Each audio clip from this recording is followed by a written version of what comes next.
Welcome to Thought Cops, the only podcast where every week we police the mean streets of the internet because, hey, somebody's got to do it. And then we let you be the judge, the jury, and the executioner in the court of public opinion. Coming to you live from Neo Chicago, I am Officer Kevin. And I am Officer the Granch. You're a mean one, Mr. Granch. Hey, now I can drop that song back in because for the first time in a long time, we have a soundboard again. Shout out Zwick, thank you. Not just Zwick, but the wonderful people at Riverside.fm. This episode of Thought Cops is brought to you by Riverside.fm. I don't know what Riverside is or what it means, but we're now using it to host the live recordings of the show. Let's hope it goes without a hitch, question mark. Let's see how this one goes, folks. This one might be the best looking episode yet, or it could crash and fail miserably. We won't know. And Grant, we won't know until the very end. What better guests to help us ring in the best looking episode of Thought Cops of all time other than Drink a Beer and Play Games? Jim and Brian, how are you folks? Yo, what's going on, guys? Thank you for having us. Absolutely. Truly appreciate it. Absolutely. Haven't drank with y'all in a little bit. I like the dark water that Grant has there in his cup. Is it okay that I'm drinking a wine and doing a podcast? It's all right, I guess. You got the hat on. You look adorable. I mean, yeah, we're good. Okay. Good French man. Grant, I'm actually disappointed you're a little more sober than the last time we had each other on a podcast.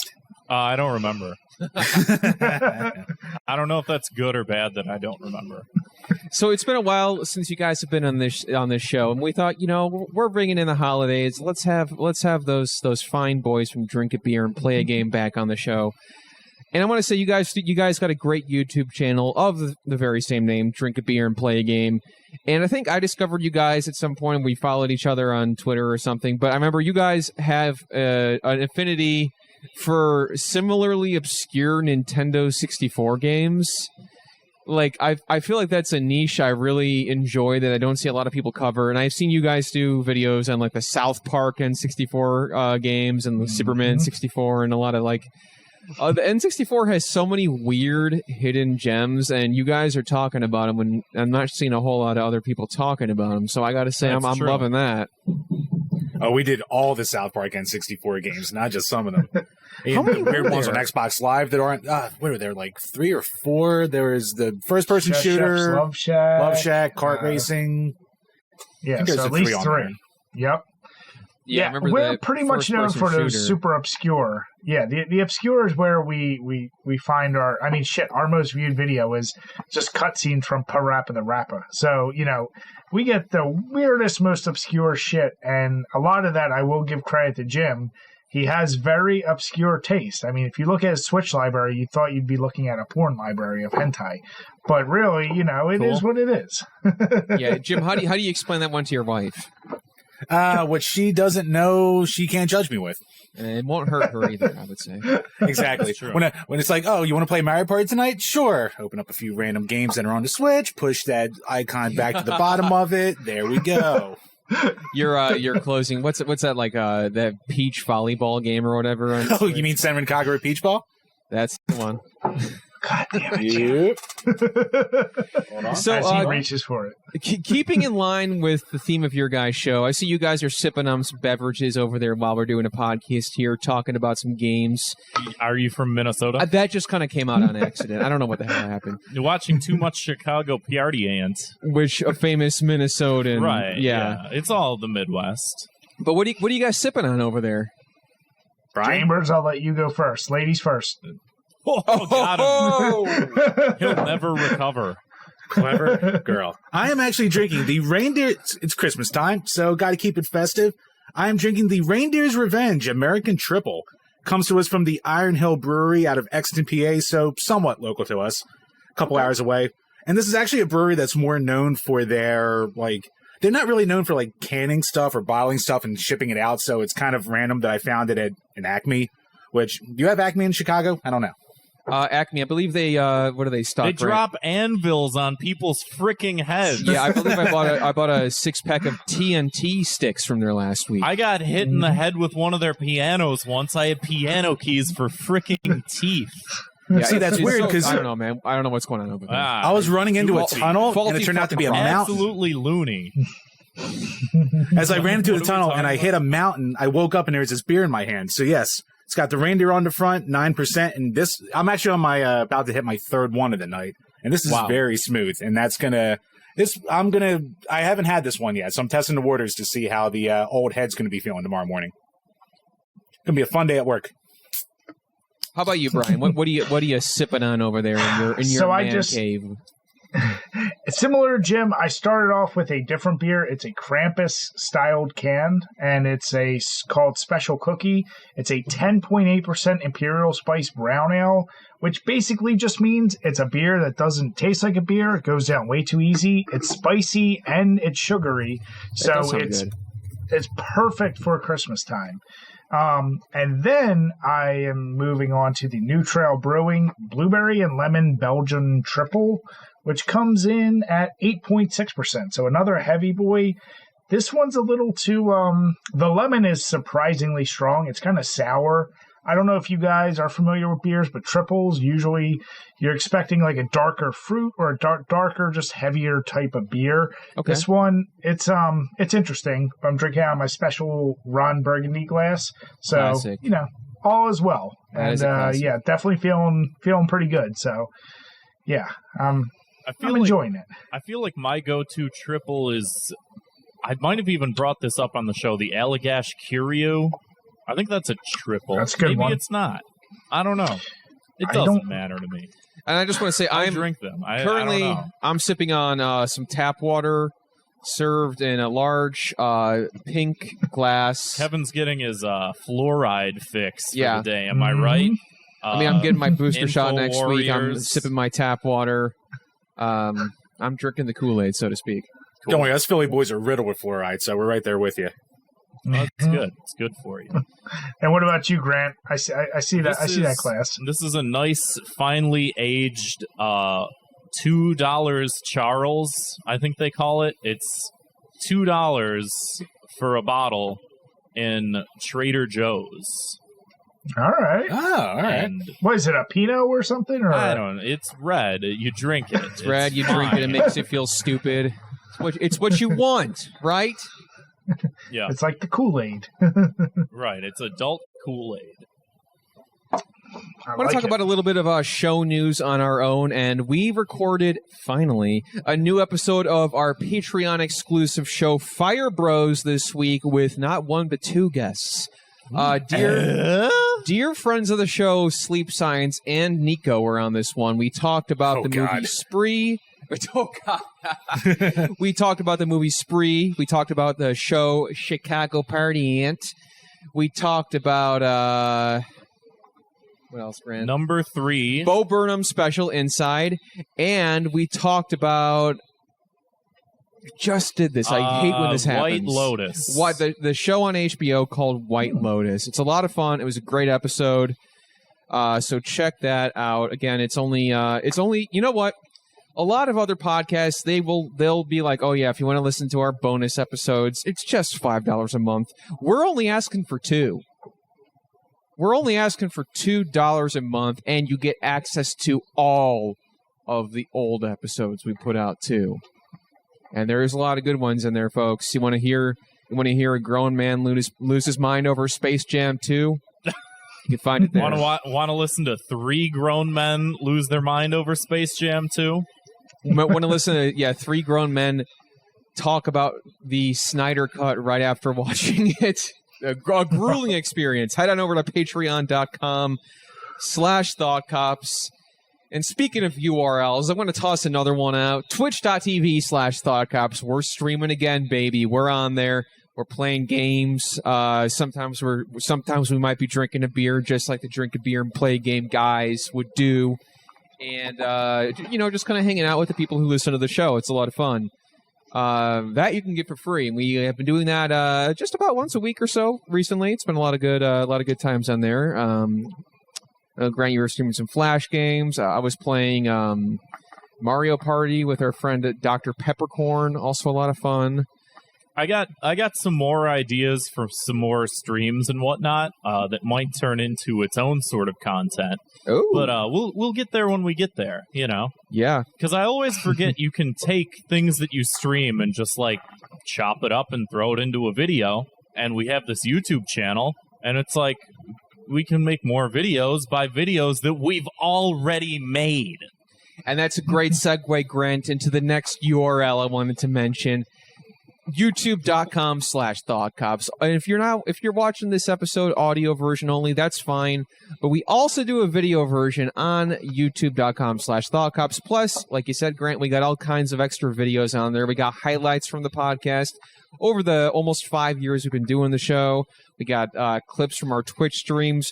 We got a lot of not a lot. We got a few sketches we filmed, such as well. And here's the thing: the meme museum. That's a fun one. The more you guys subscribe, the more videos we put out. Yeah, because it's very disheartening to make a video and spend 13 days making a video, and then it gets 200 views, and you're like, "Fuck it, I want to die."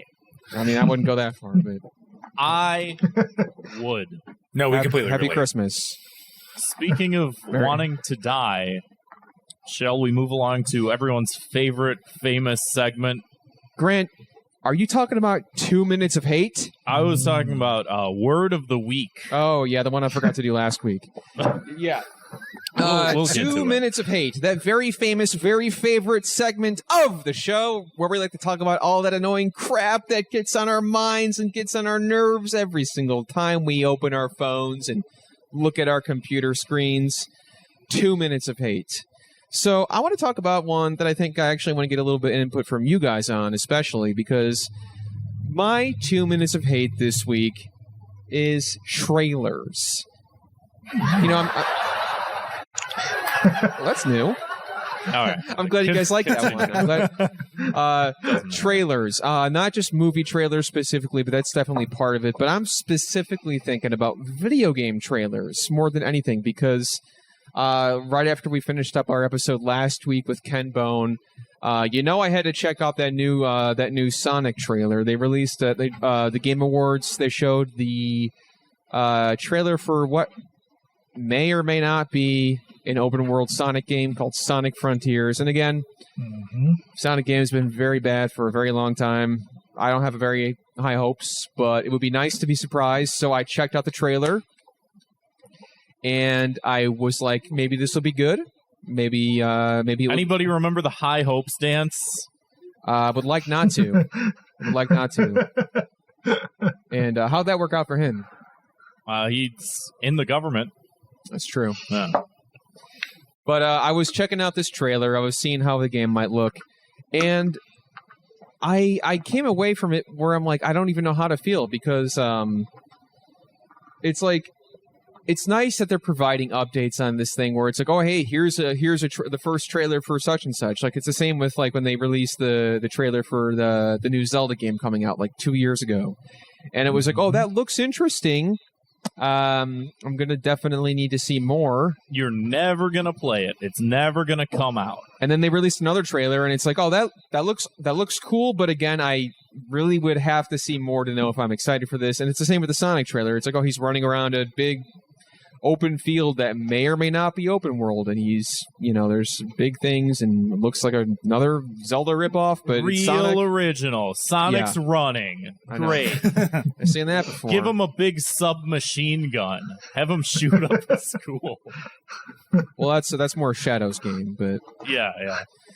So, how do you guys feel about this? Like, when you see a trailer for a game you're excited for, like they first show you that glimpse into something. I know, like another big one recently was like they got the new Elder Scrolls game coming out, and like all we've seen of that is the logo in a big open area for like 5 seconds, and everybody's like, "Oh my god, I can't wait!" But it's like, but what is it? It's unfortunate. It's a similar. I'll equate trailers to the same way I would think of push-up bras. They present something that you may or may not be getting, and only a very trained eye is really going to understand. You're going to sit there and go, okay, I've seen these trailers where they're clearly not using in-game footage. They're promising you the world, and then you get the game, and it just flops down to the floor. You're like, what the shit is this? It doesn't make sense. I know why they're doing it. You want to get everyone excited. But at the same time, a lot of games, Dead Island was a perfect example. There's just been so many games that have got completely crushed by critics and fans alike because a trailer made them think they were getting something they didn't. Now, when you get like shit like Elder Scrolls, I hate those trailers where it's like, the fuck is the point of just showing me a logo? And now, Brian, that may be an important distinction to make here. It's maybe unfair for me to call that a trailer because I think that technically that's a teaser. A teaser is a very quick thing. It's not a trailer. But then it's like, when I see a teaser, I'm just sitting here with the biggest, bluest balls.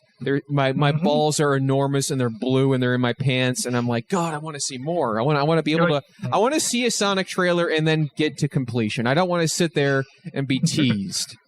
My balls are looking like Sonic when he's going to do a spin dash, Grant. I got 2 Sonic the Hedgehogs in my freaking boxers. Kev, I hope you're not a Metroid Prime fan. Sorry.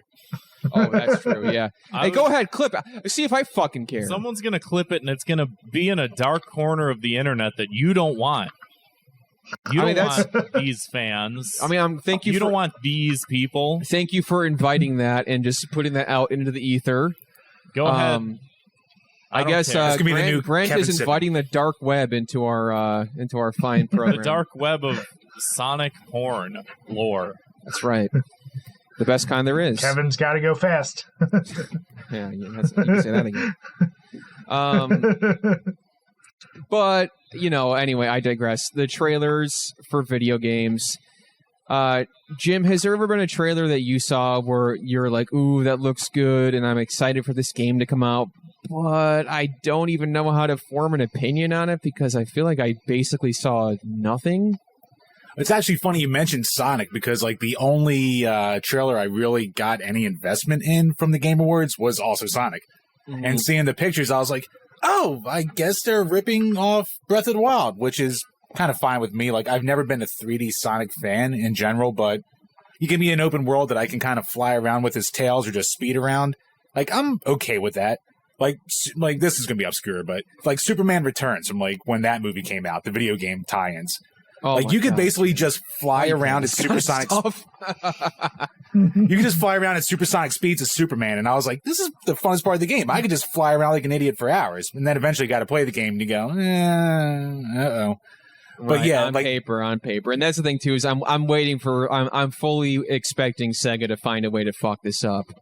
Yeah, what a novel idea! Sonic is running around, and it's like he's gonna like clip through fucking everything, Mm-hmm. Oh yeah, it's like what they wanted from that like Saturn game that never came out like 25 years ago, and they're finally bringing that to completion almost. But yeah, I mean, like the most famous one's probably No Man's Sky. Like they promised a world with that and all the trailers and shit, and then it took them 3 years of patches to make it a good game, and then by then no one really cared. So and that's a whole other problem too. That's annoying as fuck. But yeah, it's like.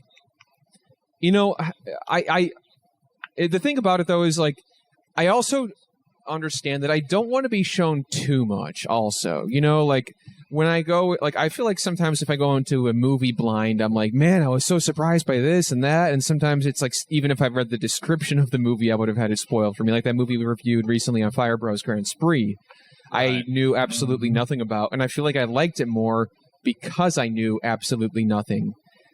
But you can't really promote things like that. You can't really market stuff if people can't be like, hey, could I see some of the stuff? And they're like, no.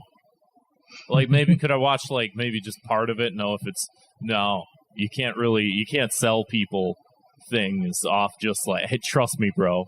Yeah, I know, especially a game it's a commitment. It's a lot more expensive than just renting a movie.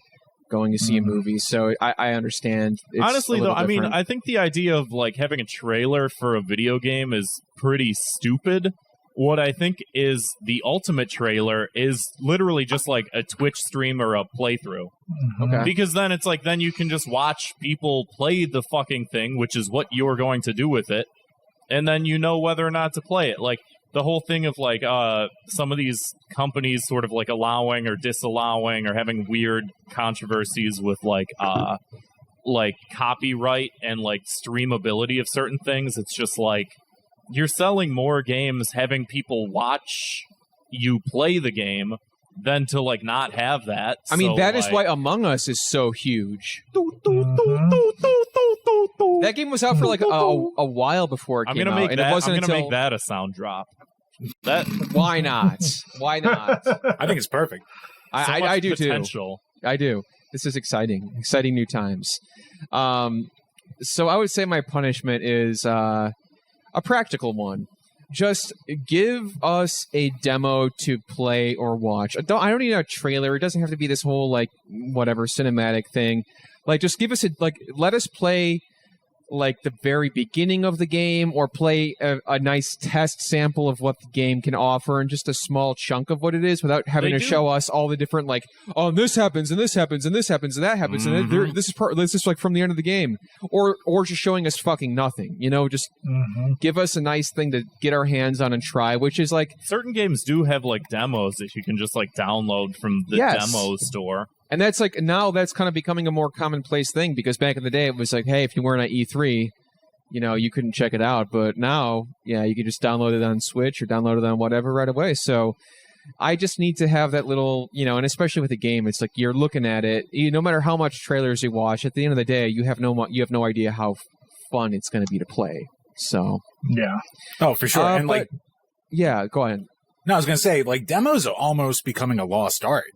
Because, like, back in our day, like, you guys are in your early 30s, like, Brian and I are in our mid-30s, like, we remember, like, buying a magazine, getting a demo disc with, like, 5-6 games with, like, the first level, maybe 1 or 2 levels on there. You can actually get a feel for what you're getting. And now, like, maybe one of the AAA games, quote-unquote, will give you something to touch before you get to play it. It's either get all the money in from pre-orders now, or, surprise, fucker. Like... I mean, I remember playing some demo. I got one demo that was like AOL free trial. That was so fun. That was good. Was your stack also this high? Yeah, I got like a bunch of. I couldn't play it enough. You're in the chat rooms. You're typing in. I don't know. URLs, I was doing all sorts ASL. of crazy stuff. Yeah. I remember like a friend of mine used to like go on these like chat rooms because he didn't have internet. He came over to use my internet just to go on these fucking chat rooms and stuff. And he's like typing ASL. I'm like, what does that mean? He's like, it means adult sex language. Hell yeah.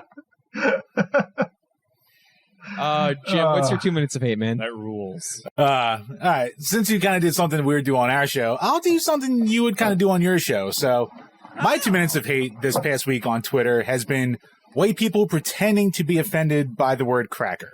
Ah, yes, yes.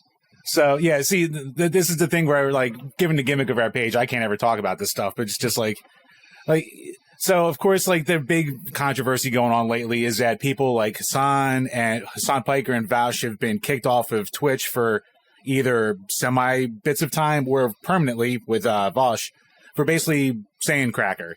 And I'm actually noticing this here, Jim, because you said that word. Riverside has banned us. Oh, thanks, oops. Jim.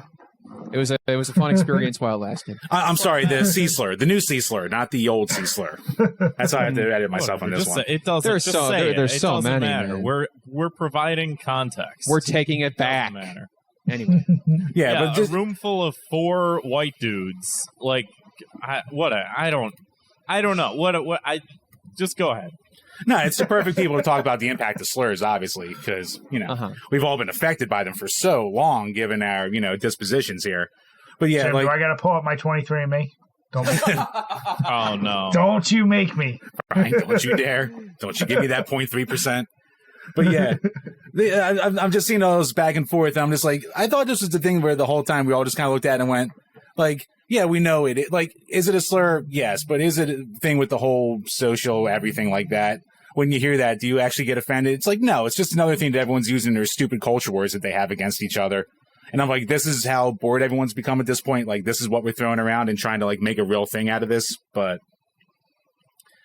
I don't know. I don't know if I'm on base here on this one. I probably am, because Like when it comes to the That's the safe deeper to side of assume. things. Right, especially with me. So please take everything I say with a grain of salt, or grain of salt. That's a phrase, but yeah, like I'm just seeing I'm just seeing a whole like two sides of white people arguing over a slur that's never really affected us, and I'm thinking, is this really what we have left to argue about? Jim, it never affected us everything until else now. Yeah. Oh, until now we are the we're victims. getting persecuted. Yeah, People that look like us, we're targets. guys like us playing video games on the internet. It's not easy for us. I mean, we've always said the gamers are the most oppressed race, so I mean, That's now it's all right. come full circle. So They're always coming after us for saying slurs, and now we can't even say the good ones. Yeah. It used to be the bad ones. Now, Now it's nothing, I guess. yeah. I mean, there's so many different things that are occurring in my head with this story, because this was going to be a news story, but we can just sort of like get into it because it is a hot topic right now, and you brought it in.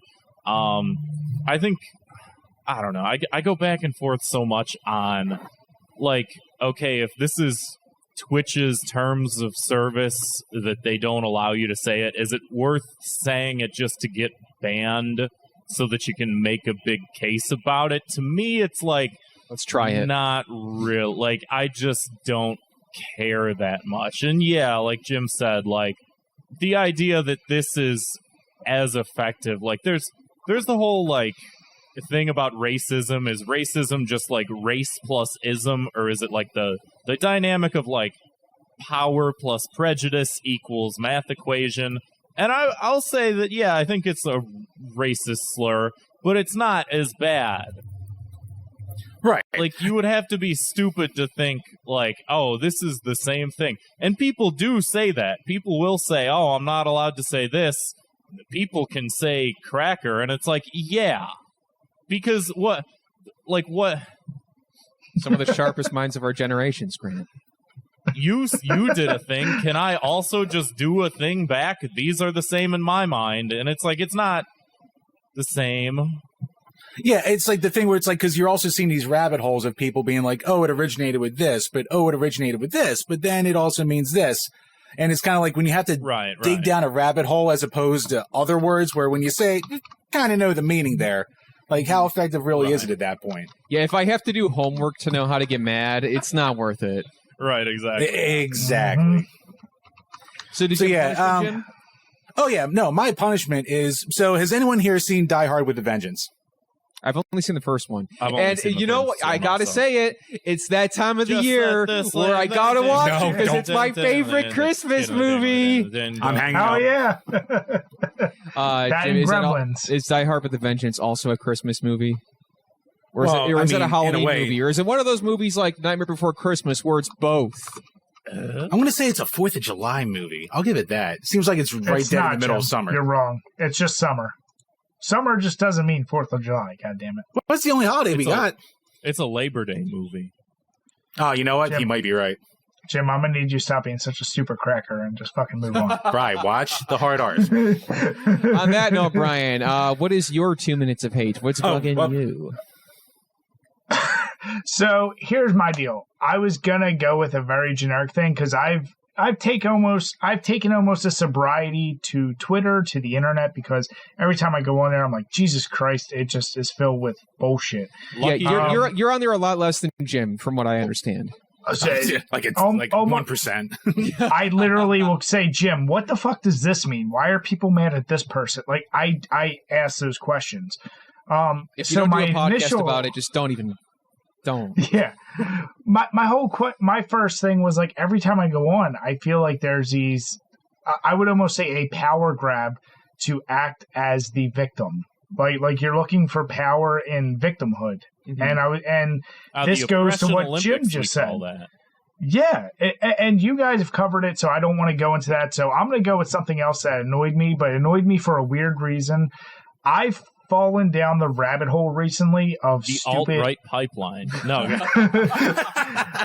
of stupid fucking videos of either those goddamn annoying ass I'll call them musical cooking videos where it's a whole bunch of people chopping up shit and then making a recipe, or like restoration of random lighters or rusted out things.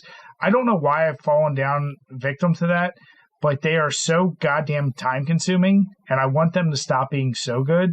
And with the slap chop, it's like, I'm just watching you cook some shit. You're not telling me how to do it. Like, there's always some asshole. He's like, let's cook some food. And then he's like, I'm like, what the fuck? How much did you put in there? I don't know what you're doing. Stop being a dickhead. Brian, I'm so glad you brought this up, because yesterday I discovered a YouTube channel.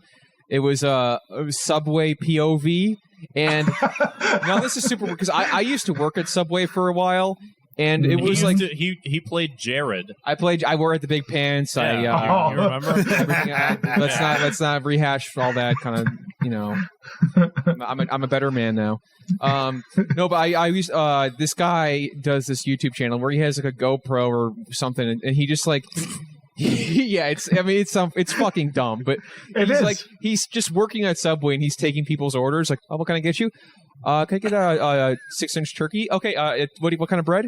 Italian urban cheese? Okay, sure. And he like turns around and he gets the bread, and like it was bringing me back. And I hate to say it, but it felt like feeling a grandparent's warm embrace for the first time in a long time. Like, it was like kind of comforting, because like it brought back this very, very specific nostalgia to when, and obviously, like, I mean, I didn't like fucking love working there, but it made me think about the good times I had when I would just with my friends and we would just do the dumbest shit working at this job. But I mean, at first it was giving me I was like feeling the war flashbacks kicking in, but then the comfort, and I'm like, I don't know why this exists, but I got into it a lot more than I expected to, so I feel you there. Oh, Kevin, can I make a guess real quick? Sure. 300K subs.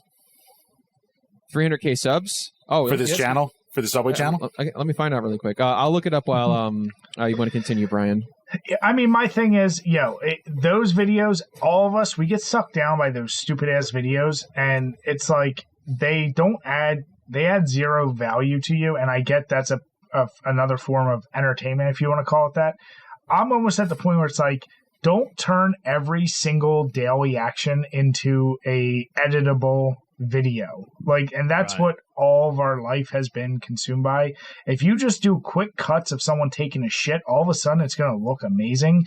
And quick cuts of somebody making a chicken quesadilla is not interesting, but you made it interesting by adding music and stupid bullshit. So I'm like, stop wasting all your editing abilities on that. Like, do it for something else. Just save your time. So if I was going to use a judgment, I'm just going to say, just no.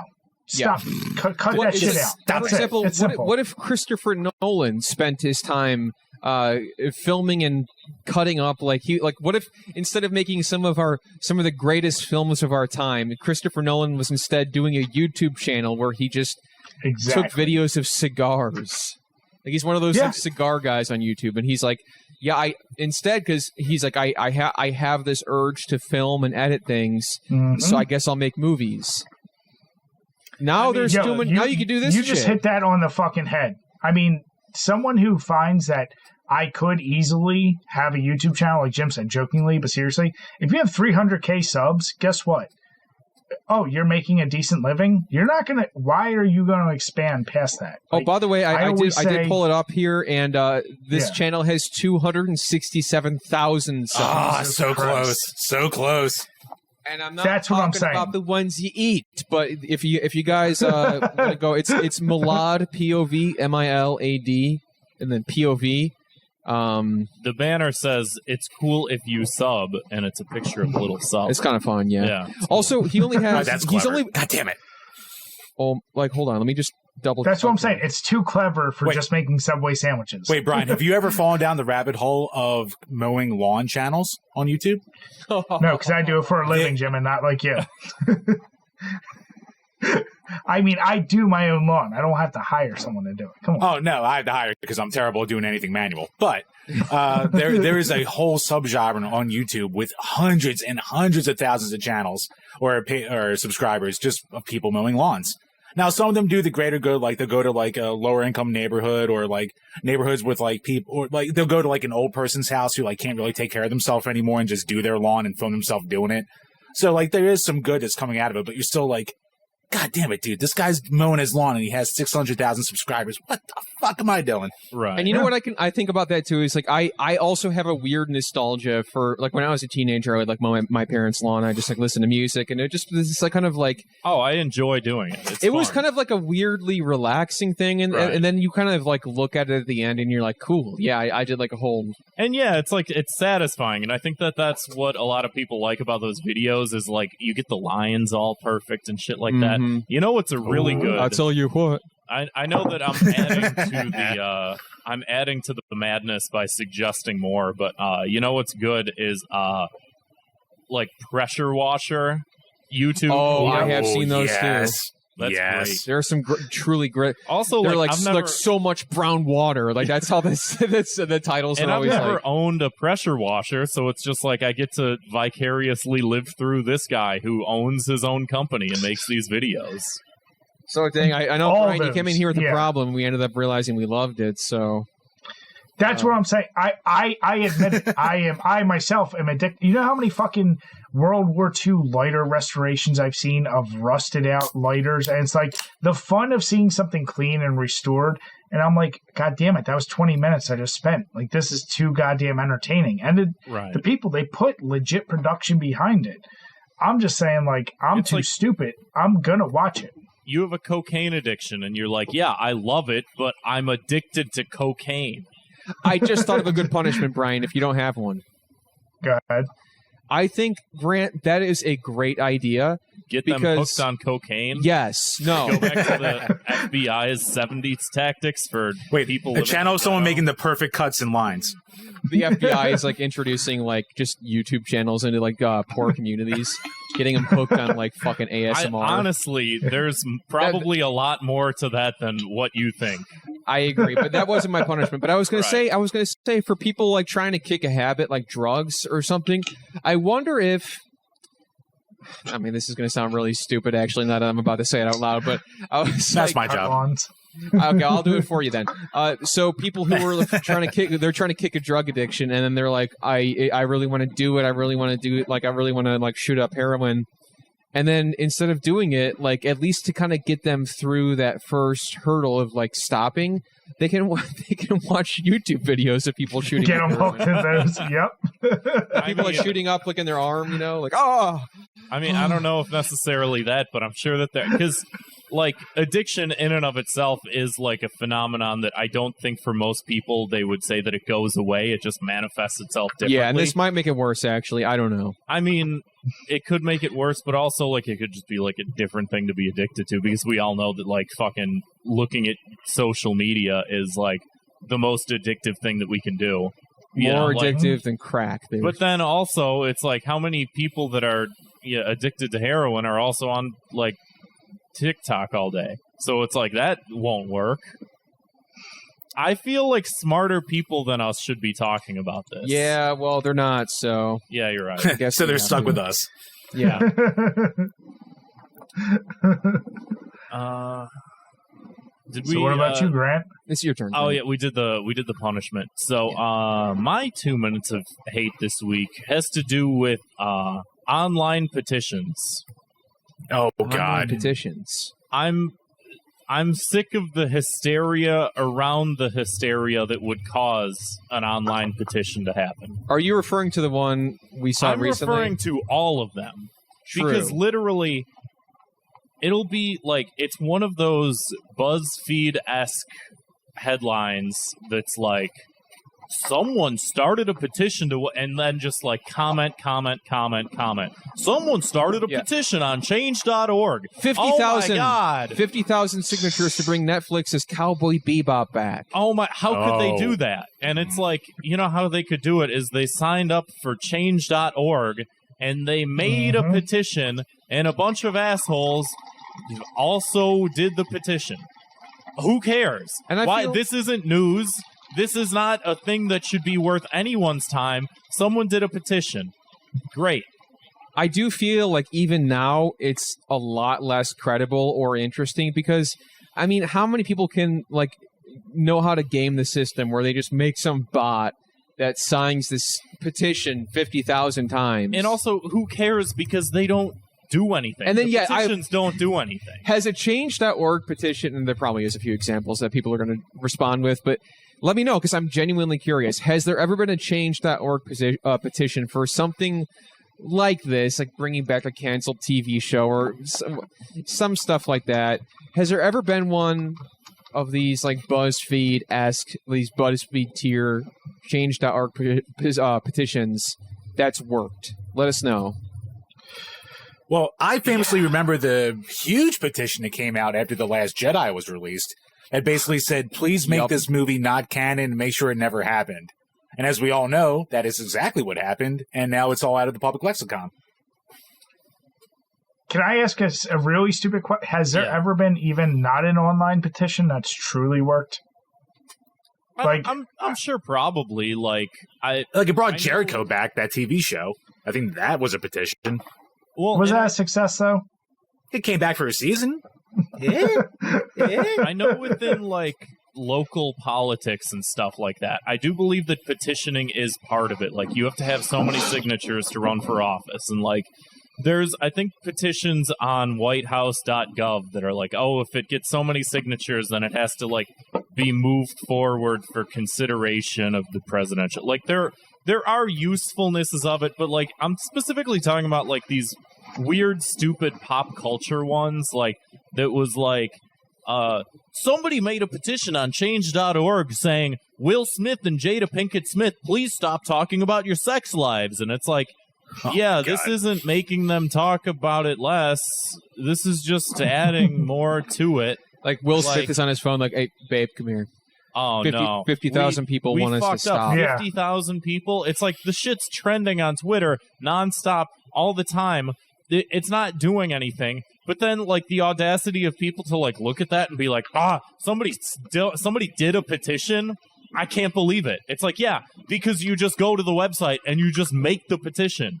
It doesn't matter. None of this matters. It's free. It's easy. You can make one. You can make one right now if you wanted to. You can make one saying, hey, this other petition, I'm doing a petition to get that petition taken down. And it matters just the same amount. If not more. Do you think Will Smith made the sad meme face to that when that petition went up? What was that, Jim? I was going to say, did Will Smith make the sad meme face to that when it went up? I'm going to guarantee you, he probably doesn't know it exists. He probably doesn't. He's too rich to know that any of this exists. And he will never know. Anybody remember when Exhibit lost his mind over the Exhibit meme? The, hey dog, I heard you liked driving, so I put a car on top of your car so that you could drive while you drive. Mm-hmm. Did he respond to that? Yeah, he fucking lost it. He was like, y'all stop posting this fucking stupid picture of my face. It's not funny. It was never funny. This is stupid. I thought you meant he lost it he thought it was funny. And I'm like, come on, man. No, it was this is old internet shit. This is 10 years ago or more, you know? Hell yeah. Good for him. Yeah, he was just this isn't funny. And he was right. Joke's on us. So what's your punishment for the petitions? I started a petition saying, hey, no more petitions. What does it matter? I'll sign that. What does it matter? It's futile. Are you going to start the change.org for it? No, because I'm not giving those people my email address. I did that once in college, and I'll never do it again. And you had to make 7 new emails since then. Sign a petition saying this. You sign it. You have my email. Just you do it. It doesn't matter. So let's move on, though, to our main stories, the meat and potatoes of the show. So if you haven't listened to Thought Cops before, every week we investigate the internet's outrage-inducing news stories, and then we sentence each perpetrator to a cruel and quite often unusual punishment. Now, listen, I've seen a bunch of zombie movies before. People rising up from the grave, prowling the streets, eating brains, people coming back from the dead, basically. Well, wouldn't you believe it? It happened this week in real life. I can't believe it. Stan Lee is back from the dead. Stan Lee was on Twitter. This is the real Stan Lee, at the real Stan Lee on Twitter. He's got the check mark and everything. He is back, and you got that on the screen, Grant? Is Riverside Broadcasting? Check that shit out. It's right there. So he's there's a lot wrong with this.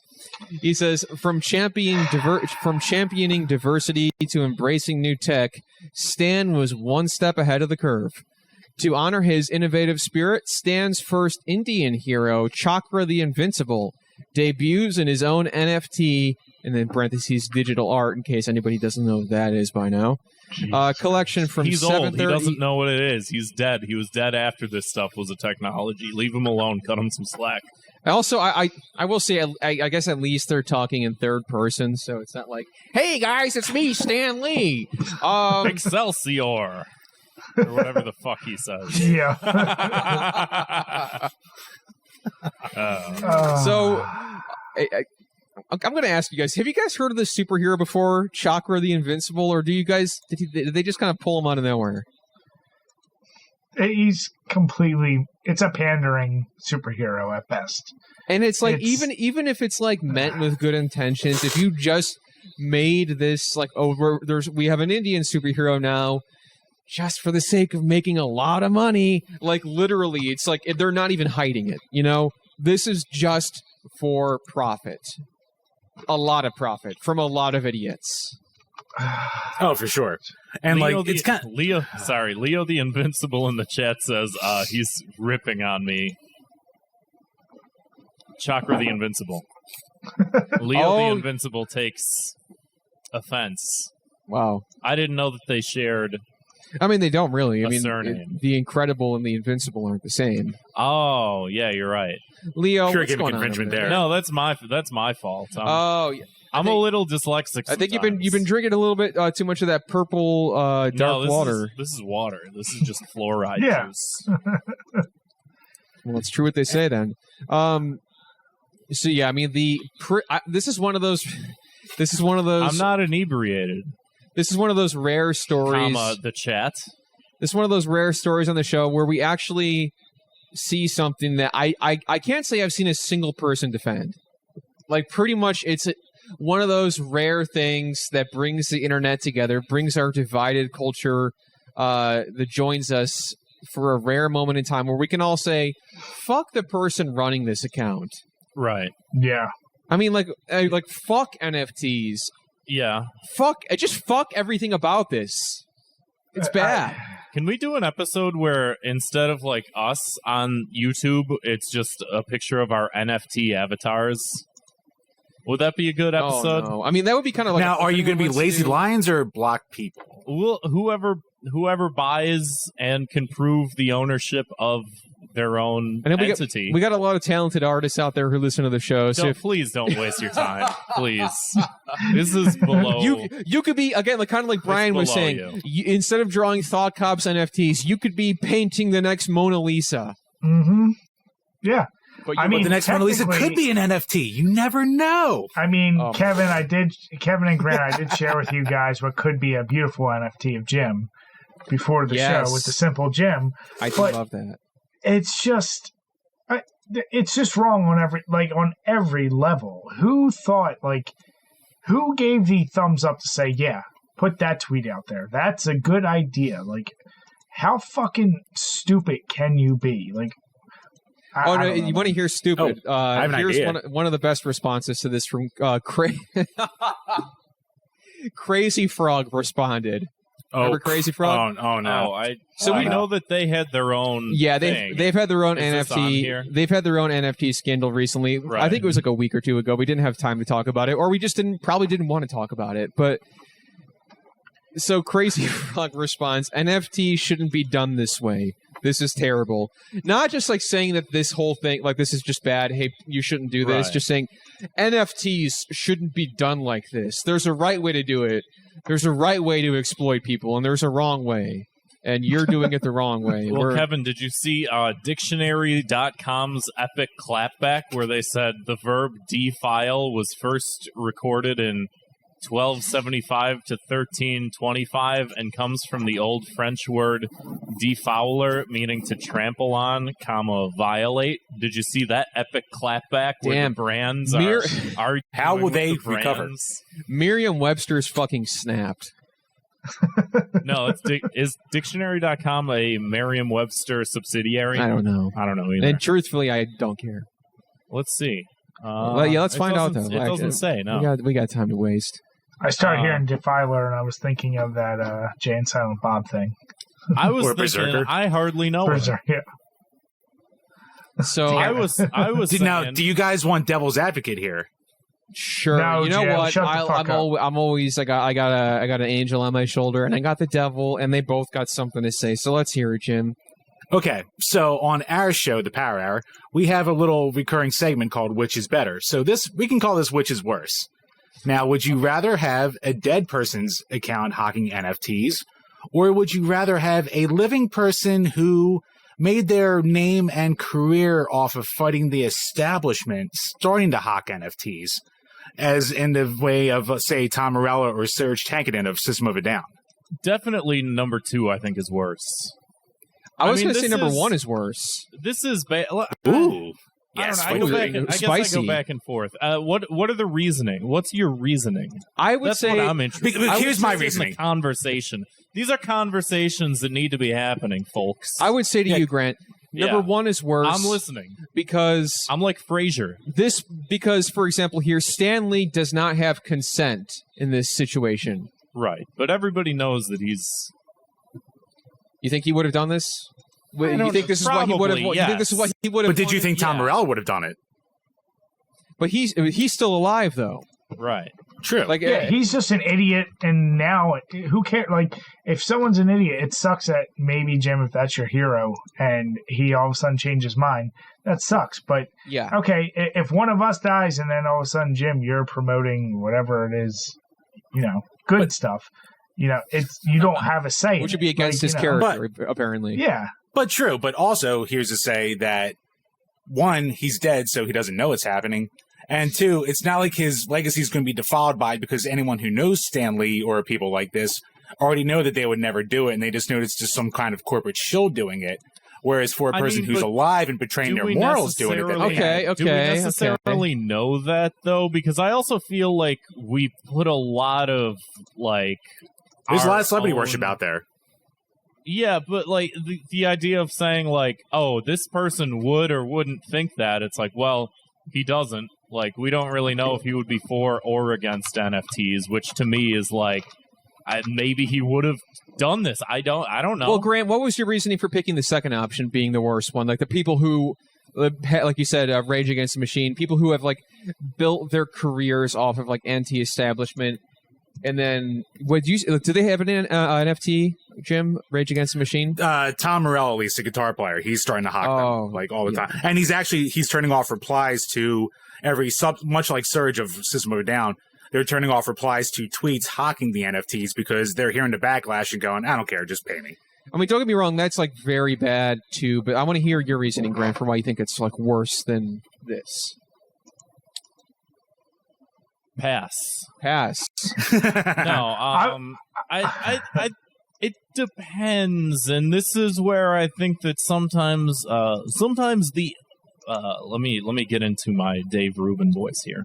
Sometimes the marketplace of ideas on the internet is good.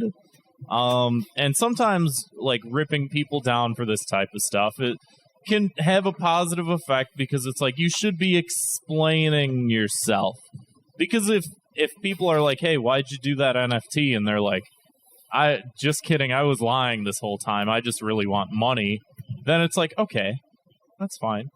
You said that. You're like, okay, it's all just a ruse, whatever. Fine. I mean, it is like, it's definitely depressing and upsetting to see someone who just fell victim to the whole thing that you like. And again, especially if you look up to somebody, where that's their whole message. And then it's just, well, money. Please, money, please. Like, I think, like, in a person who's alive actively, like, just letting people down is way worse than someone who, like, their just account got fucked over by some intern who's just trying to hawk $1 kind of deal. Okay. Right. But Jim, can we all agree the reach of Stan Lee is significantly larger than Tom Morello?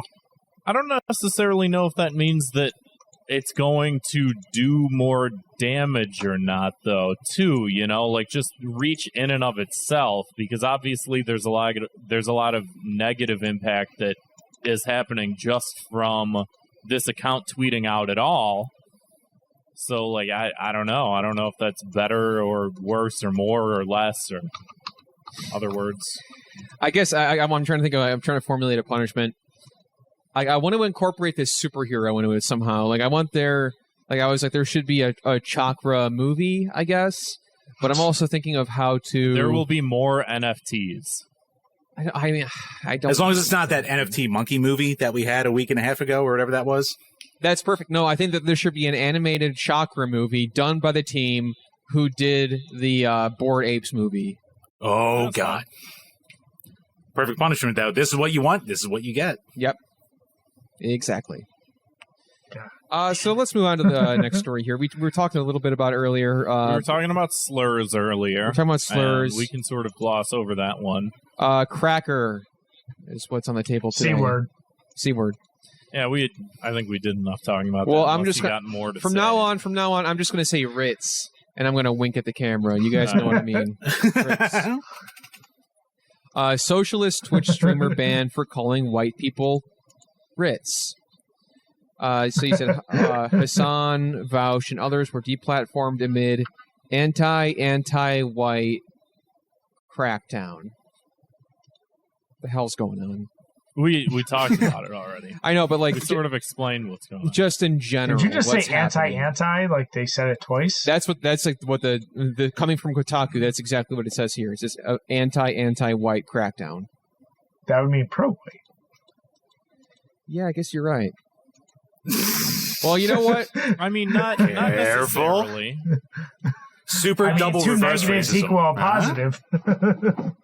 Because, you know, if you're anti-white, that's one thing. That's a whole thing. Yeah. You're anti-white, but you look at that and you're like, oh, I don't like I'm anti-white. Yeah, I don't like that one bit.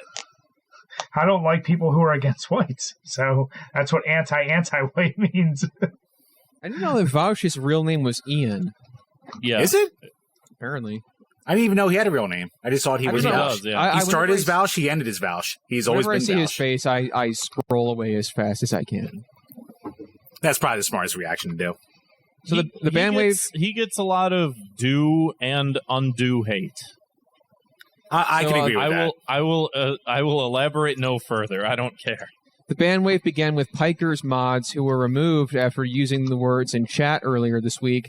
Some of Piker's fans, Hassan Piker, Piker's fans considered the term hateful and out of line. Piker did not. He said, quote, "I've been called Ritz more times than every single one of you fucking pasty little Ritz bitches in my chat, okay?" I mean, like, you know, and far be it, like, for us to say, but we obviously have a much, much smaller platform than any of these guys, but... It's also Twitch-specific, too, to be totally clear. Yeah, I mean, like, they're not TOS. losing everything, but, like, that is his main avenue, Twitch Right. streaming, and it's like, if we got pulled... It's like, for example, if we still had our YouTube channel, we had the Twitter account, been doing this stuff for, like, almost, again, 5 years... And then for some reason, like our RSS feed gets pulled, like our main thing, the podcast. Oh, God, yeah. For fucking like calling my balls Sonic the Hedgehog, I would be pissed. Yeah. You know, I'd be super upset. Again, it's one of those things where it's like, I don't know if this was the hill to die on, because just like, yeah, it's just like, oh, you can't say this. It's like, if there's other more important shit that you're trying to fucking do with your platform, like obviously this show that we do is inherently silly, right? We can do whatever. We do get a little silly sometimes. It's true. We don't have to do whatever. We're not advocating for any one thing or another. These guys do. They advocate for socialism, communism, anarchism, other isms. They talk about all the isms. You have an ism, they talk about it. And it's just like, you're going to get your whole channel pulled down because you can't let go of the word cracker is weird to me. Like, just like, and I hate to be that person that's like, oh, you just let them police your language or whatever, but it's just like, is it worth it? I don't know if it's worth it. You know? He seems like the type of guy that would all of a sudden start trying to hawk NFTs. Maybe. I mean, this is look. You're absolutely right, Grant. This is a guy who's defending a very silly thing to try to defend in a day and age where victimhood and whatever else you want to call it is at its high. Somebody's going to take offense to it.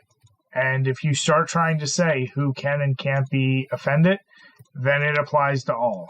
And they're going to lump it in, right or wrong. You know, it's a weird hill to try to go out on.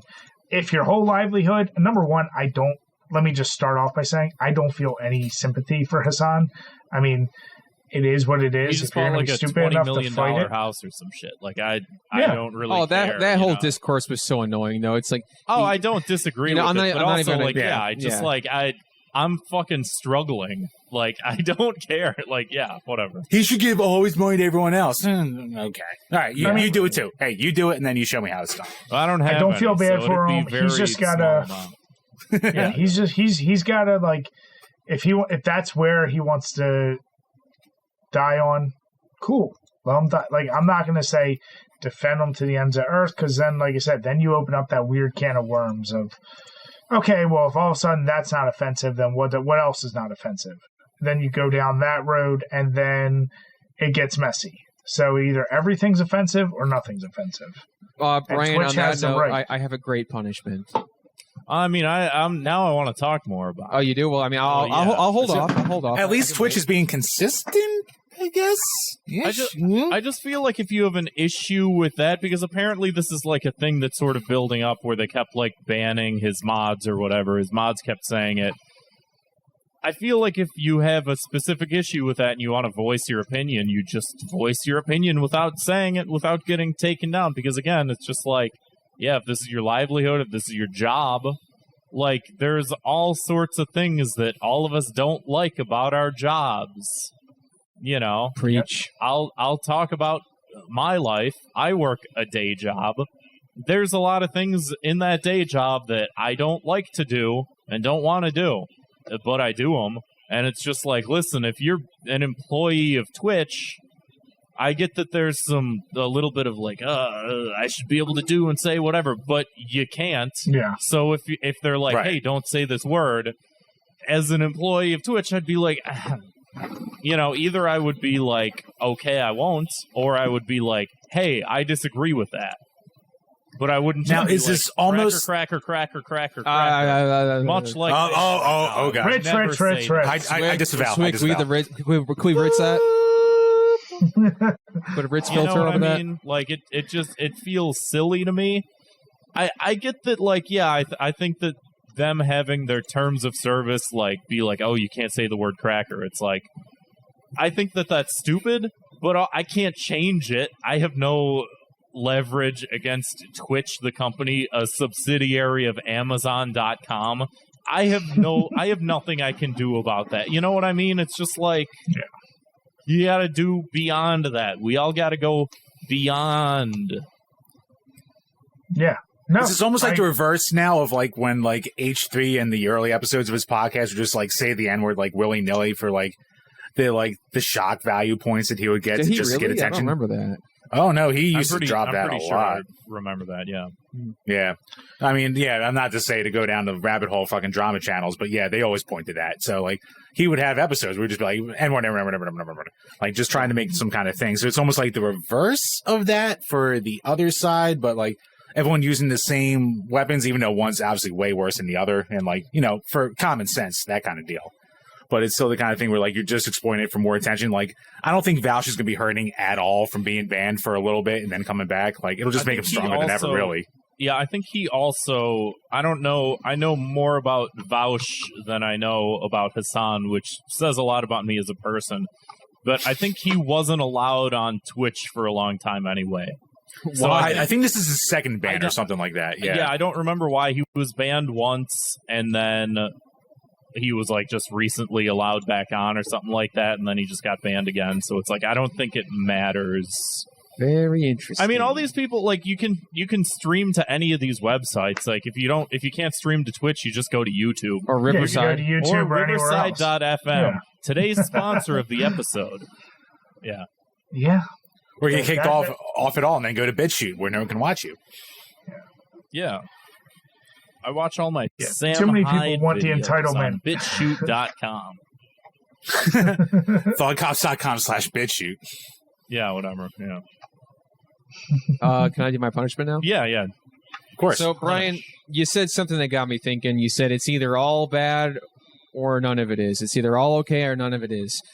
And I'm sitting here thinking this is a very complicated issue, and I think we should all hold off until South Park does an episode about it. Oh, that's a good point. Exactly. I agree. I want to hear those crazy guys over at South Park, Matt and Trey.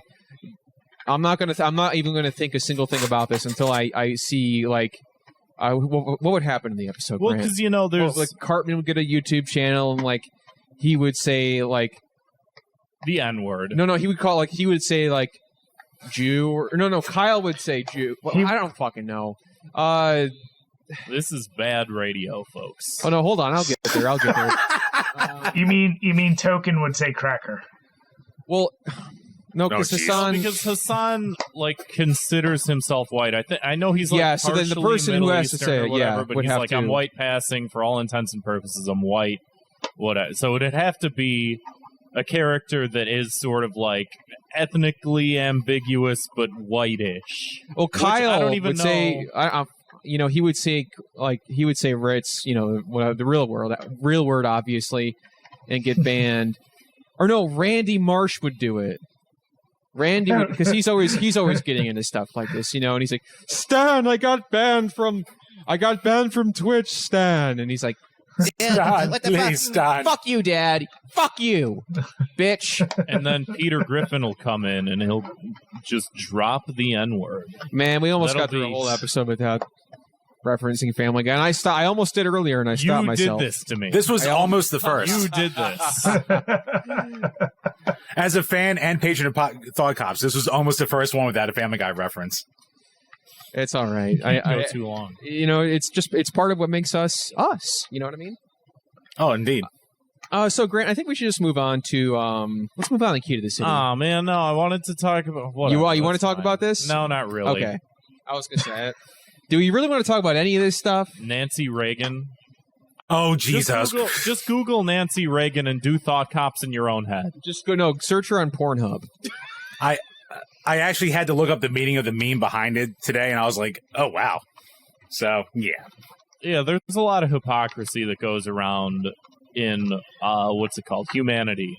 A lot of people are pretty weird about a lot of things. So I almost feel like I have to apologize as a beer and video game related site for bringing in so many serious topics. So, for a quick game recommendation, I do have to recommend Seven Kagura Peach Ball. Where physical copy. Oh, of course I have the physical copy. I didn't even know there was a physical copy. Oh, I had to pick this up. Oh, I will ship it to you. I had to pick this up at a Best Buy, and I had to ask for it from behind the counter, from where they had it there.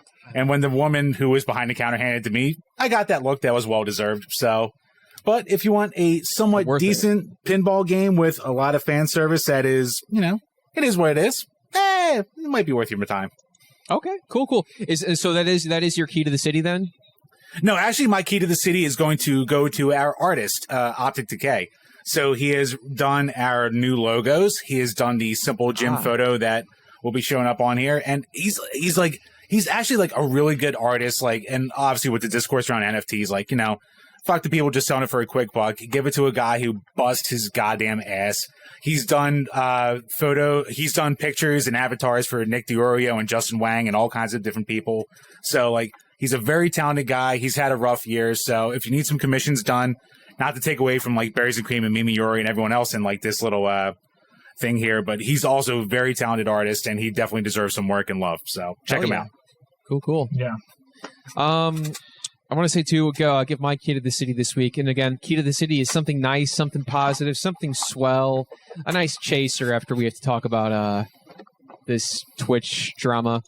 My key to the city this week goes to our friends over at Be Nice to Me Productions. Oh. They put out a very funny video, which got and you'll pulled. never be able to watch Instantly it because it's pulled. gone. What the fuck? I was so glad because I saw it go up, and I'm like, I want to see this, and I watched it right away. It was called When She DTF, but her dad kind of intimidating though. And I know Alex has been talking about this for months. You know, last time he was on the show, he's like excited for this video to come out. The video was up for about an hour, and it was pulled, and he appealed, and now they told him no. Which is a shame, but I also want to say, you know, obviously you can follow them on YouTube, but if YouTube's not going to play ball, you can follow him. I think BitChute. He did, BitChute. No, he's on Twitter at Be Nice to Me Prod. So Be Nice 2 Me Prod, and you can actually. I'm going to make sure it's still on there. Yes, he has the video still on his Twitter channel. So it's split in 2 parts, but it's the same old video, and it's very funny. So check it out. I was going to watch that today, and it was already gone, and I was like, "What the fuck? I know. Already?" Why do I feel like this great. is deja vu? I don't know. Did this happen before? I don't think so. With these 2 guys on this episode? How come this feels familiar? I'm kind of creeped out. What, that we cursed someone? Tangentially? No, that this exact moment had happened. And a black cat walks by. Yep. Deja vu. No cat. Good. Brian, what's your key to the city? Mine is to our buddy Nerdy Nick 91. He is the best hype man possible for our channel. He's a really great guy, and he's restarting his YouTube channel after a long hiatus. He's into video games, a more cinematic approach to his videos. He's a small YouTuber, but he's getting back into the swing of things. He's actually currently, I don't know if I can fully say it, he's acting in a few movies. So, like, okay, he's out there. He's doing a lot of stuff, and I want you guys to go over, give him some love, give him some support. Like I said, he does our Hick Nick little promos for us, and definitely like old school WWF style promos for us, and love the dude to death. So I think I actually saw this guy on Twitter recently, and I'm like, I think his bio said like drink a beer, play a game, hype man. I'm like, yeah, he just changed his name to that. I was like, what the I'm like, that's awesome.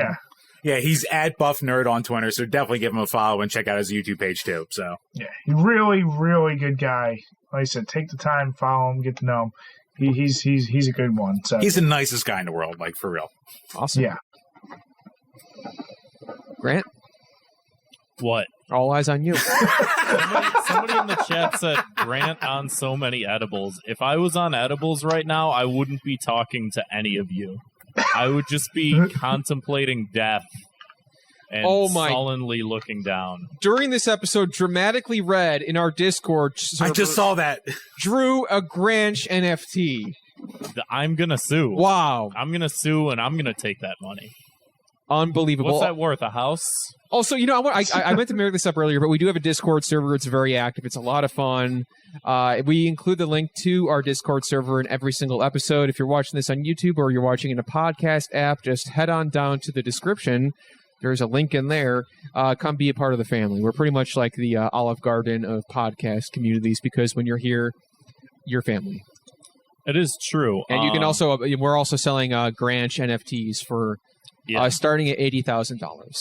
Speaking of Granch, my key to the city this week goes to for the first time, maybe ever, a key to the city to a Catholic bishop who told a room full of children that Santa isn't real and is just a marketing ploy by the Coca-Cola Corporation. This is the coolest thing I think I've ever seen the Catholic Church do as a person that was brought up as a Catholic and had 2 out of 3 of the priests that we had in our church were the P word.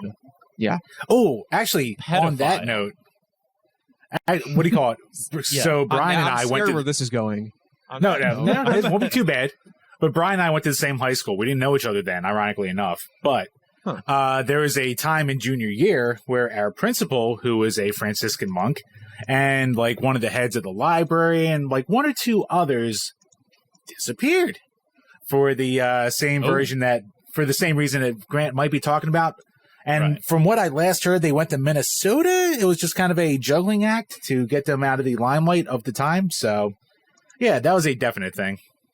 One of them, because I've done the research, because they they release like all these like different files and documents on all these people.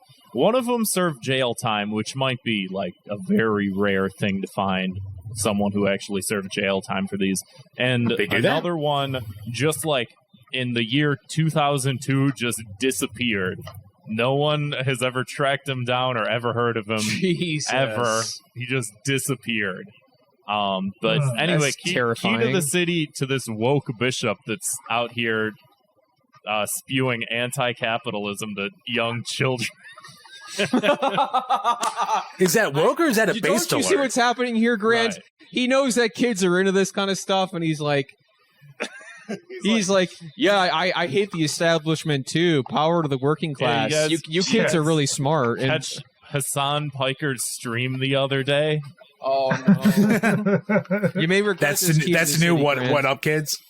Yeah, you may regret this one. The new Steve Buscemi meme.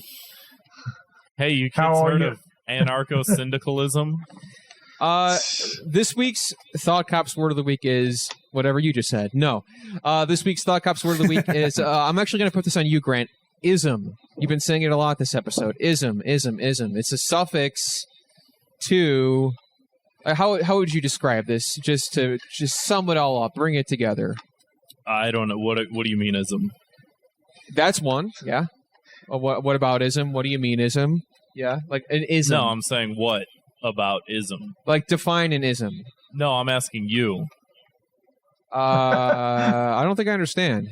No, I don't understand. I'm asking you. Word of the week. Word of the week is ism. I'm asking you if you can please do it because you brought it up. Brought what up? Several times. Who's on first? So are you doing an Abbott and Costello obit, or are you like genuinely confused? No, those are two different people. Yeah, I said Abbott and Costello. Yeah. I was afraid this would happen.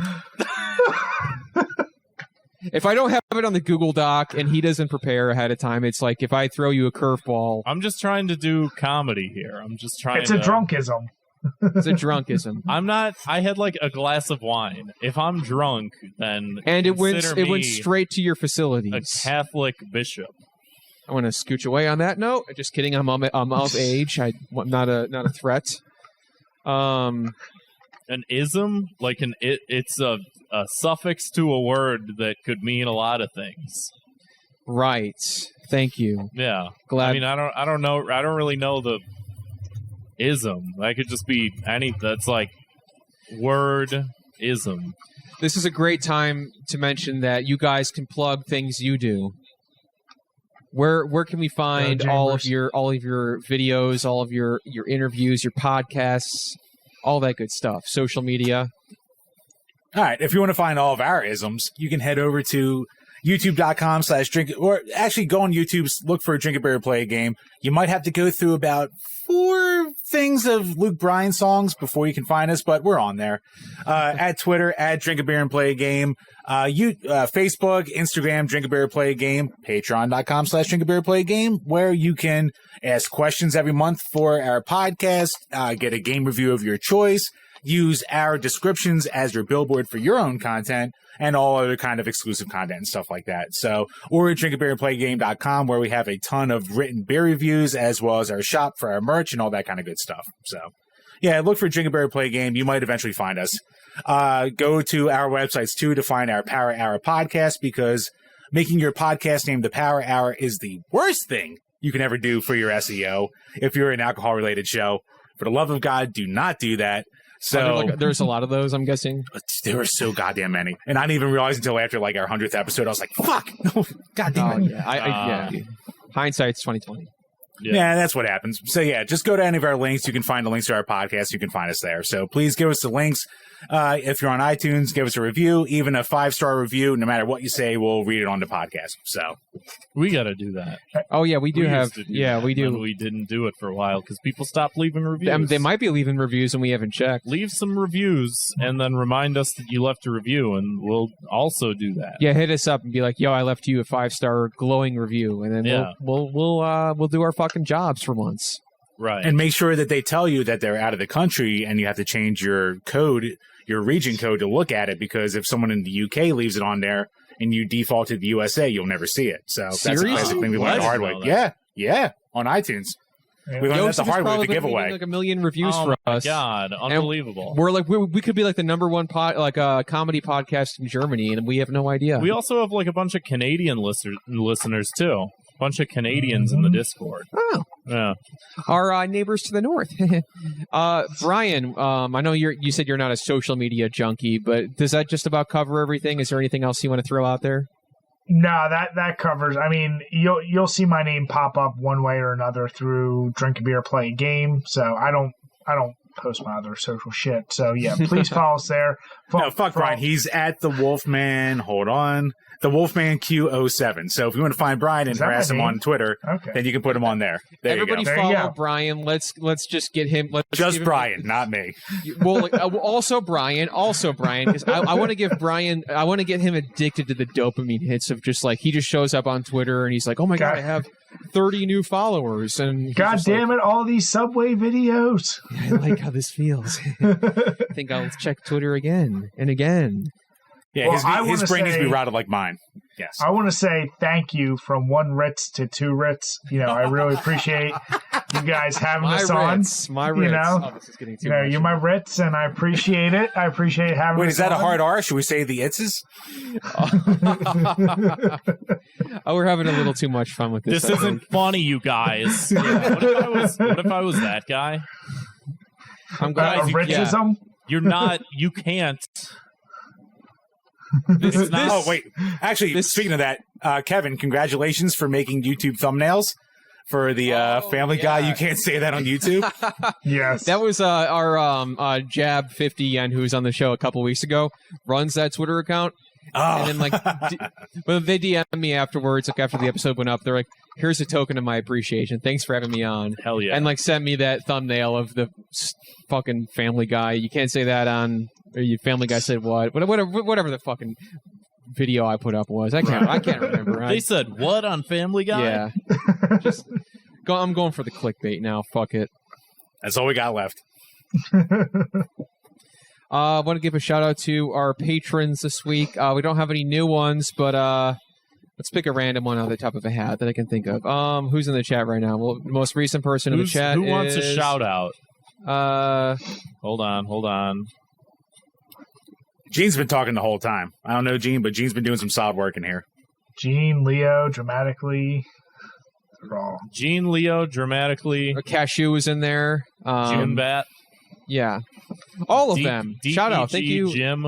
Because I don't want to just give a shout out to the new patrons. I want to give a shout out to the real ones who have been around Dr. Peppercorn. For a while. Dr. Peppercorn, thank you. And again, thank you for the new camera. DPG Brian. Wow. They're all in here. That guy sounds cool. Nah, he's a dick. Fuck that guy. Oh, well, fair.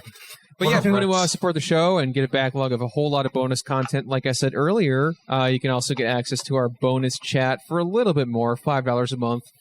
Head on over to patreon.com/thoughtcop because, like I said, it helps the show out a whole lot. We bought some new mic stands. We're always, We invested in Riverside.fm, this show's sponsor. Wait, is that free or no? No, I paid for it. Oh shit! Well, yeah. Let me. I could vend hey, you. we have a company now. That's true. So we gotta set up a bank account. We'll be writing off business lunches.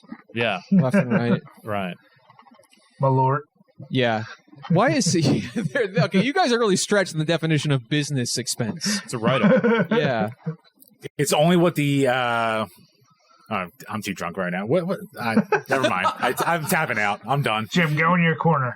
I'm going to my corner. I was good. You seem sober to me, but I guess anybody sitting in front of a big Keystone Light flag, automatically seems kind of drunk, even if they haven't been drinking. Yeah, that's Man true. of class over here.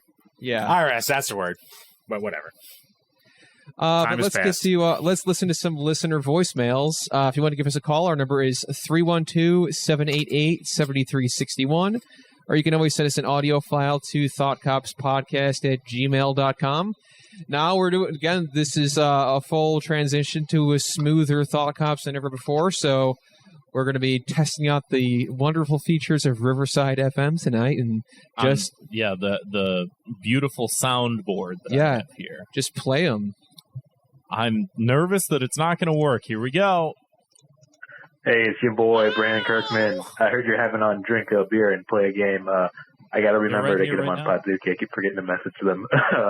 Hey, we got it recorded now. It has to happen. Yep. Anyways, I want this to be a serious question. This is not a joke. Take this seriously. How many beers do you think it would take to get Kirby completely wrecked? Like I mean, drunk Kirby. Do you take in factor that he can do that whole swallow thing and turn into a beer, but then could he drink himself? Damn, dude, that's deep. Anyways, I hope you boys had a fun time, and as always... There we go. Beautiful. I like it. Love you. What would Kirby? I mean, okay. Obviously, Kirby's got a bigger appetite than just about anybody I know, and I think that he would. I don't know if Kirby is capable of getting drunk, to be quite honest, because if he never gets full, what if he's missing the enzyme to be able to break down alcohol? I think he might be right. Hmm. And the guy said, we'll never know. Oh, sorry, Brian. What were you going to say? I was going to say, what if he does get the beer ability, turns into a beer, and then we drink him? Do we get his abilities? You know what? I don't know if that's how Kirby works. Yeah, I don't know if we would get his abilities, but I do think it is possible that he could turn into a large mug with feet and eyes, and we could drink out of the top of his head. And that is something I would personally love to do. That's how the Kool-Aid Man was made. Kirby also seems to be an all or nothing kind of guy, so he would either have an enemy drop as a full keg, or just want to be one beer, because that wouldn't give Kirby any kind of powers right there. It had to be a full keg that he would suck into himself and either become the keg, where he just maybe throws empty cans at people as the belligerent drunk that he would become, hopefully, in my dream world, or be the or just be the keg that he throws himself at people. So I don't know. Well, for example, in Kirby 64, the Crystal Shards, Kirby can turn into a refrigerator if you combine the electric ability with the ice ability. So. Let me just adjust my glasses here. No, so I think that... I'm wearing glasses. What's funny about that? Nothing. 4 eyes. I'm wearing contacts. I only have 2. What? That doesn't multiply the amount of eyes that you have. I guess if I looked at you from a very specific angle, if I was wearing mirrors on my eyes, then that I would see how that would be confusing. Yeah, I can see why we're all a little confused, but I do. I would love to see. I think that we've all come to a similar consensus here that if Kirby drank a beer and maybe he played a game too, he would turn into a large keg with the Kirby eyes on it. And people that's what they do at the Smash Bros. I like that. The Smash Bros. After parties, they're just let's. Why would we buy all this beer for the party when we could just invite Kirby and have him inhale one beer and then we all just drink beer out of him the whole night? Or could Kirby be the ultimate achievement? They throw achievement points in the Switch online, and the home run derby version. But you make a drunk one where you have limited control of your swing, and you have to have the luck and the timing to do it at the exact right moment as you're inebriated to hit that 300-yard, whatever it is, home run that you had to melee. Hey, Jim, that was a terrible point. You're probably right. He's not wrong. Let's hear the next voicemail. Hello, Thought Cops. I've been waiting to have a baby now for 24 hours, and I just wanted to call and tell you that I love you. All right. Bye. Okay, I'm luck. assuming that was 688 attack sub, or attack Santa. I'm sorry. Glad to be on your mind during these important life moments. So he's been in the Discord. Like, okay, we all know he's a troll in the Discord. And again, if you want to join the family, like I said, there's a link in the episode description to our Discord. But he's always in there. And I know, like, it's like the boy who cried wolf. I'm like, you're not having a fucking baby, man. You're not having a kid. Because he said it, like, out of the blue. Like, oh, yeah, I'm also having a kid. Because, like, again, another member of the Discord, shout out to KT Shane, who I actually want to say, too, because he couldn't make it to the Mega 64 show in Chicago. And then we had Garrett and Derek from Mega 64 film a little video for him because he was going to fly out from Texas to go to the Chicago show to see all of us at once. Wow. Couldn't make it because his wife was giving birth that week, and he's like, guys, I guess I can't see Mega 64 and Thought Cops. Bad call, but you know what? It's funny too because those two were like arguing. Yeah, like that was the beginning of when this happened. Was they were arguing about something in the politics channel, which we should just get rid of. We should get rid of all the channels and just do smoke signals. But they were arguing about something, and then he was like, "Oh, can't talk right now. Got to have a baby." And then 688 was like, I got a baby on the way too, and like out of nowhere, and then like I'm like, I thought he was like fucking trolling like he always is. Then he posts like a picture of an ultrasound, and I'm like, that's probably not his kid. And like taking more and more pictures and videos with him and his baby, and like now everyone's like, I don't know.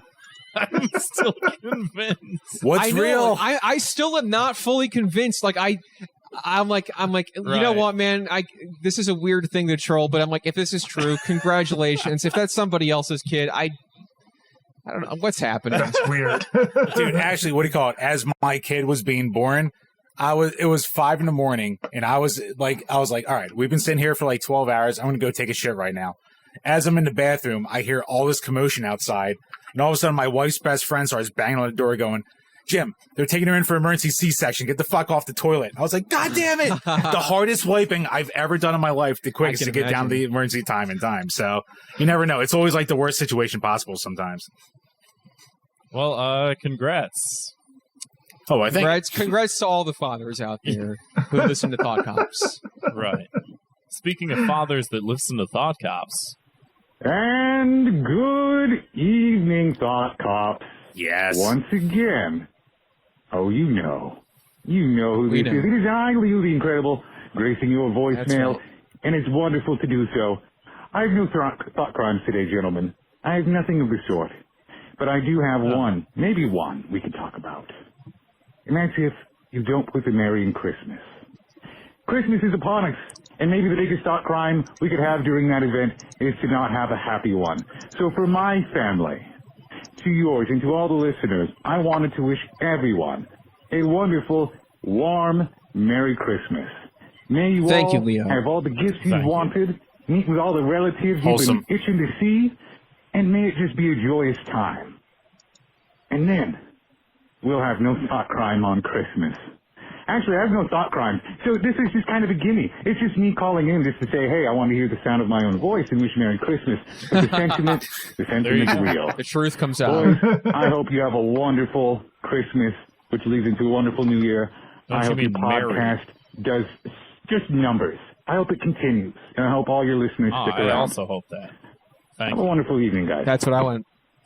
That's what I want for Christmas, more than any toy in the world. I want numbers for my podcast. I want validation. Cheers, Leo. Cheers. I'm on the Happy Christmas train.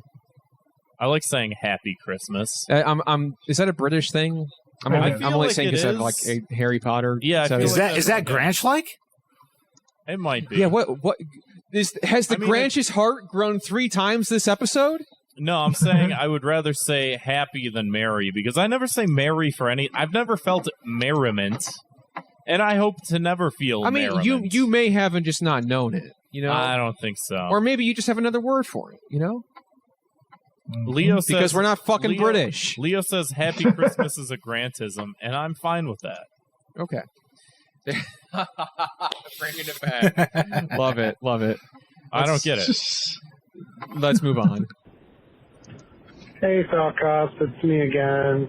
Just wondering if you guys got around to that thing we talked about.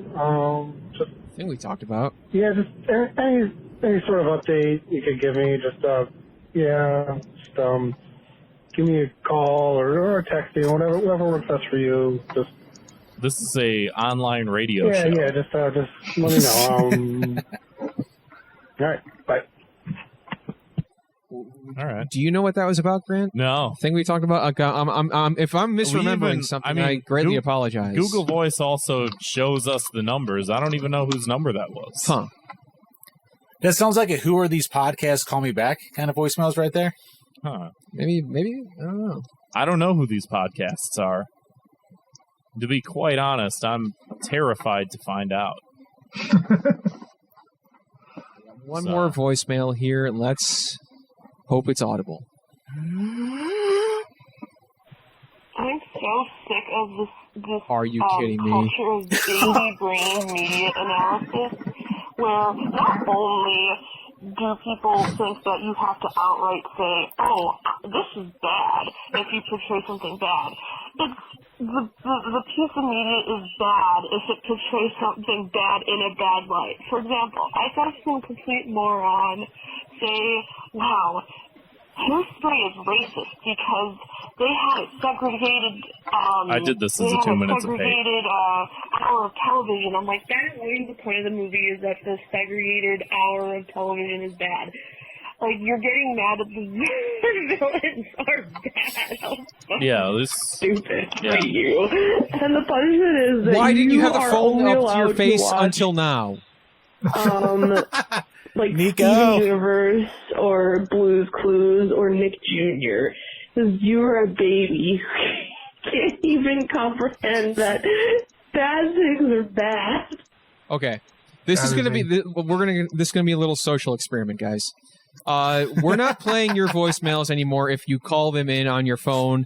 Zwick gave you, out of the kindness of his heart, a brand new Yeti microphone that you're using for your own podcast. Zwick's the real Santa in all of this. True. Sure, he doesn't wear a red hat. He wears a visor. He wears a visor. He has many visors. He wears multiple visors. He has weird green hair and a tattoo of himself. He wears juggalo shoes and juggalo pants and a weird jacket and never seems to change his clothes. But that's more Santa-like than anyone else that I know. He had his 40 podcasts and Turkey Tom. Pull to the north to Zwick. But I'm going to regret saying that, aren't I?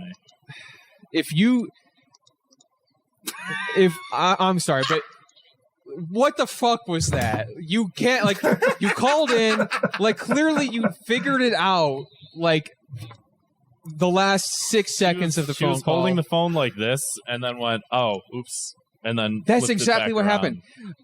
Okay, there have been too many of these, and like this is going to be a little test to actually see if you actually listen to the show, because if you leave one with your regular phone call, we're not going to play it. You have to leave it with, again, the microphone that Santa Zwick gave you, and then we'll gladly play it, because we love to hear what you say, because you bring in a lot of great cogent points that we have a lot to talk about and are related to what we do on the show.